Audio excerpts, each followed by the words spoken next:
આનંદ સ્વામી એક દિવસ શ્રીજી મહારાજે વિચાર કર્યો, આ ગઢપુરના મહંત પદે આવા નિસ્પૃહી કોઈ સંતને બેહારી દઉં ને તો ક્યાંય એને બંધન ન થાય. આવી આશાથી નિષ્કુળાનંદ સ્વામીને ગઢપુરના મહંત બનાવવાની મહારાજે ઈચ્છા કરી અને આ વાત સ્વામીના કાને પડી વિચાર કર્યો કે આ બંધન થશે આપણે. એ જ વખતે પૂજાનું પોટલું ઉપાડીને સીધા ગઢાડી પહોંચી ગયા. મહારાજને સમાચાર મળ્યા કે સ્વામી ગઢાડી ગયા હે, આના કારણે ભાગ્યા છે અહીંથી. મહારાજે વાતને પડતી મૂકીને સ્વામીને ફરી બોલાવ્યા છે.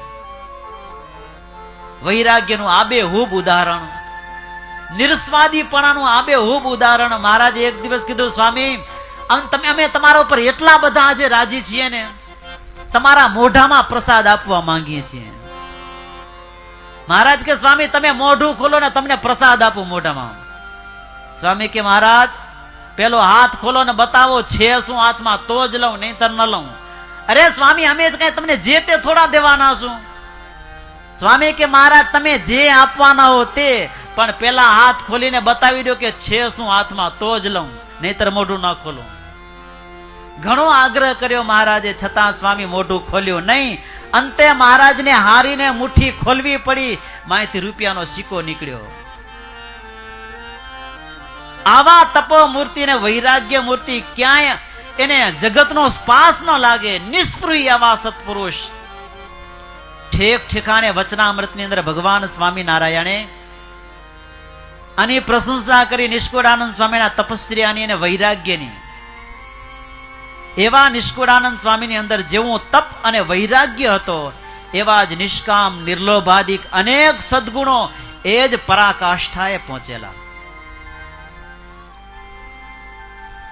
એ નિષ્કુળાનંદ સ્વામી સંપ્રદાયમાં અનેક ગ્રંથો આપી સંપ્રદાયની અદ્ભુત સેવા કરી. સંપ્રદાયના સંસ્કૃત ગ્રંથોમાં ઘણું સાહિત્ય છે, પણ એ સંસ્કૃત ભણેલા હોય એ જ લાભ લઈ શકે, બાકી સંસ્કૃત ભણ્યા સિવાય લાભ લઈ શકાય નહીં. અને નિષ્કુળાનંદ સ્વામી જે ગ્રંથો બનાવ્યા એ તમામ ગ્રંથો ગુજરાતી ભાષાના. જુદા જુદા વિવિધ પ્રકારના છપય અને છંદની અંદર સામાન્ય માણસ, બુદ્ધિનો માણસ એ પણ આ ગ્રંથ સહેજે સહેજે વાંચી શકે, એના મર્મને જાણી શકે એવા ગ્રંથો સ્વામીએ બનાવ્યા. 22 ગ્રંથો તો કેવલ આ નિષ્કુળાનંદ કાવ્યની અંદર રહેલા, અને 23મો ભક્ત ચિંતામણી નામે એક અદ્ભુત ગ્રંથ બનાવ્યો. નિષ્કુળાનંદ સ્વામીના કેટલાક કાવ્ય કીર્તનો છે, હિન્દી ભાષામાં છે. સ્વામી કચ્છી ભાષાનું પણ થોડું જ્ઞાન ધરાવતા એવા કીર્તનો પણ એના કાવ્યની અંદર મળી આવે છે. આવા નિષ્કુળાનંદ સ્વામીએ ભગવાન સ્વામિનારાયણને મળી અદ્ભુત ગ્રંથો રચી સંપ્રદાયની એક અદ્ભુત સેવા કરી. અને એમાં એલો એક આ પુરુષોત્તમ પ્રકાશ ગ્રંથ, અજોડ ગ્રંથ સ્વામીએ બનાવ્યો. અને જે અજોડ ગ્રંથ બનાવ્યો એનું કારણ થોડુંક આગળ એની પૂર્વ ભૂમિકા જાણીએ કે આવી પ્રેરણા, આવો ગ્રંથ ને આવા મહિમા સભર નિષ્કુળાનંદ સ્વામી આની અંદર જે લખ્યું, ક્યાંથી લખ્યું અને કેવી રીતે લખ્યું, એ થોડીક પૂર્વ ભૂમિકાની અંદર આગળ જઈએ કે આ ગ્રંથની અંદર સ્વામીએ ભગવાન શ્રી હરિનો ભારોભાર મહિમા વર્ણવ્યો છે. 23 જેટલા ગ્રંથો બનાવ્યા, એમાં એક અજોડ ગ્રંથ આ પુરુષોત્તમ પ્રકાશ. એનો મહિમા, એનો ઇતિહાસ એવો. ગોપાળાનંદ સ્વામી વડોદરામાં રહીને ખૂબ સત્સંગ કરાવ્યો. આ બાજુ ભગવાન સ્વામિનારાયણ પોતાની લીલા સંકેલો કરવાની તૈયારી કરતા હતા. ગોપાળાનંદ સ્વામીને મળવાની ઈચ્છા હતી તો વડોદરાથી સ્વામીને બોલાવ્યા. સ્વામીને આવતા જાણીને મહારાજ એવા આકુળ વ્યાકુળ થઈ જતા ને એવા તલપાપડ થઈ જતા સ્વામીને મળવા માટે. વારે વારે પૂછતા હતા કે સ્વામી ક્યારે આવે, સ્વામી ક્યારે આવે. ત્યારે આ નિષ્કુળાનંદના મનમાં એમ થતું કે વારે વારે મહારાજ સ્વામીને મળવા માટે આટલા ઉતાવળા કેમ થઈ જાય, તો શા માટે કરે છે? મનમાં કંઈક મર્મ ભેદક વચનો હશે, કંઈક રહસ્ય વાત કરવી હશે, નક્કી સ્વામીને માટે મળવા માટે આટલા ઉતાવળા છે. સમાચાર મળ્યા કે સ્વામી આવી ગયા છે. મહારાજ સામે જઈ અને સ્વામીને મળ્યા. સ્વામીને લઈને મંદિરમાં લઈ આવ્યા, દરબારમાં લઈ આવ્યા અને સ્વામીને કુશળ સમાચાર પૂછ્યા છે.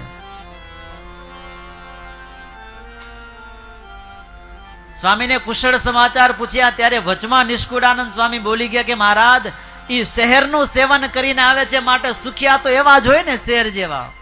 અને એ વખતે મહારાજ કે ડોસા તમારા જેવા નથી આ.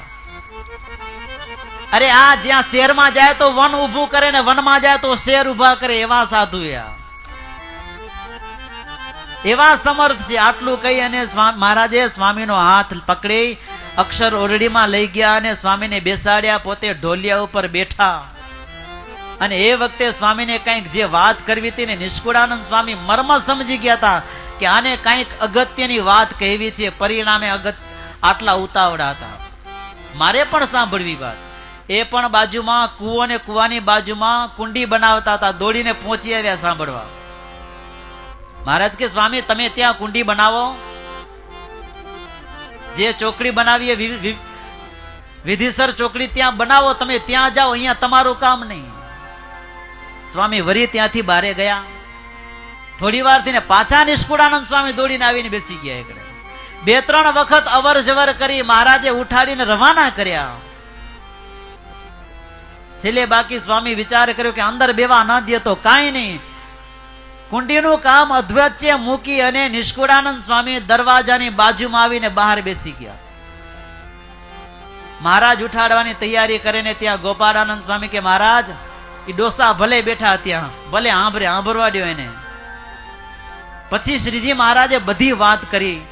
સ્વામીને કે સ્વામી આપણે શા માટે આ લોકમાં આવ્યા, અહીં આ પૃથ્વી ઉપર આપણે આવ્યા છીએ, શા કારણે અક્ષરધામમાંથી આવ્યા છીએ.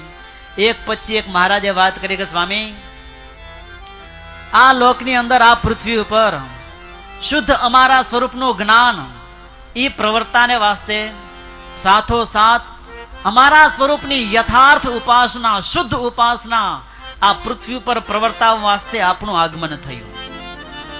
આ પૃથ્વી ઉપર એકાંતિક ધર્મનું સ્થાપન કરવું એ પણ એક કાર્ય છે. એટલું જ નહીં પણ ધર્મ અને ભક્તિ એને બાલ્યપણાનું અમારું અદ્ભુત સુખ આપવું. એવી જ રીતે જેના હૈયામાં ધર્મ અને ભક્તિ ભરેલા છે આવા ભક્તોને લાડ લડાવવાને વાસ્તે આ જગતની અંદર તીર્થ, વ્રત, દાન, તપ વગેરેને કરતા એવા અનેક યોગ ભ્રષ્ટ પૂર્વના જીવાત્માઓ એ સૌ કોઈને અમારું દર્શન આપી અમારા સ્વરૂપનું યથાર્થ જ્ઞાન કરાવી અને બધાને અક્ષરધામમાં લઈ જવા માટે આવ્યા છે. એટલું જ નહીં, અમારા સંબંધે કરીને ત્યાં તો અમારા સત્પુરુષના, અમારા ભક્તોના સંબંધે કરીને અનેક જીવાત્માઓને મહારાજ કે ગોપાળાનંદ સ્વામી બધાને અક્ષરધામમાં લઈ જવા છે. એટલા વાસ્તે આપણું આ પૃથ્વી ઉપર આગમન થયું છે. અને આ વાતો ગોપાળાનંદ સ્વામી અને મહારાજના વચ્ચે જે થઈ એ વાત નિષ્કુળાનંદ સ્વામીએ સાંભળીને ત્યારે ખબર પડી કે ઓ આ વાત કરવાની હતી. તે દિવસે મને રામાનંદ સ્વામી ભુજ આવવાને બદલે લોજ જવાનું કીધું તો હું નહોતો ગયો. અને તે દિવસે સ્વામીએ વાત કરી હતી કે હું તો ઉદ્ધવનો અવતાર છું અને એ બ્રહ્મચારી છે ને સાક્ષાત શ્રી કૃષ્ણ છે. હવે ખબર પડી અને હવે જેવો મહિમા હતો ને સ્વામીને મહિમા સમજાઈ ગયો. બારોબાર સ્વામીને મહારાજનો અદ્ભુત મહિમા સમજાણો કે આ વાત તો આજે ખબર પડી. અને એ મહિમાને ગાન કરતા નિષ્કુળાનંદ સ્વામી આ પુરુષોત્તમ પ્રકાશ નામનો ગ્રંથ એ પોતાના કલમ વડે કરીને લખ્યો. નિષ્કુળાનંદ સ્વામીએ એવો અદ્ભુત અને અજોડ ગ્રંથ બનાવ્યો પુરુષોત્તમ પ્રકાશ. અને સ્વામીને એ ગ્રંથ એટલો બધો પ્રિય અને વહાલો હતો કે કોઈને આપે જ નહીં આ ગ્રંથ. એક દિવસ ગોપાળાનંદ સ્વામીના શિષ્ય એ સાધુ સ્વામીની આગળ જઈને વાત કરી કે સ્વામી તમે પુરુષોત્તમ પ્રકાશ ગ્રંથ બનાવ્યો, મને આપો, હું કોપી કરવી. મને ન દીધો. આ ગ્રંથ કોઈને દેવા એવો નથી, આ તો મારે જ રાખી દેવાનો. સ્વામીએ ગયા ગોપાળાનંદ સ્વામીને આગળ વાત કરી કે નિષ્કુળાનંદ સ્વામી ગ્રંથ નથી આપતા, મને લખવો એ ગ્રંથ. ગોપાળાનંદ સ્વામીએ બોલાવ્યા અને કીધું કે સ્વામી તમને ખબર છે તમે જે ગ્રંથમાં લખ્યું છે ને એ વાત સંભળાવવા સારું હું અરજી આપી હતી મહારાજની આગળ કે ભલે બેઠા અહીં સાંભળે. અને તમે એ ગ્રંથ બનાવ્યો એને એવો ગ્રંથ બનાવ્યો અને એમને આમ સંતાડી રાખશો, આ મોક્ષ જીવાત્માના મોક્ષને માટે બહાર નહીં કરો. ગોપાળાનંદ સ્વામીના કહેવાથી એ ગ્રંથ સ્વામીને આપ્યો અને સ્વામી એક પછી એક એની કોપીઓ કરી. અને એટલો તો બેહદ મહિમા ગાયો એ સ્વામી મહારાજનો આની અંદર. જબરજસ્ત મહારાજની અદ્ભુત ઉપાસના, એ ઉપાસના અને મહારાજનો પુરુષોત્તમપણાનો મહાન મહિમા આ ગ્રંથની અંદર લખ્યો છે. એવો તો મહિમા ગાયો. વચમાં એક કીર્તન લેવાની ઈચ્છા થાય.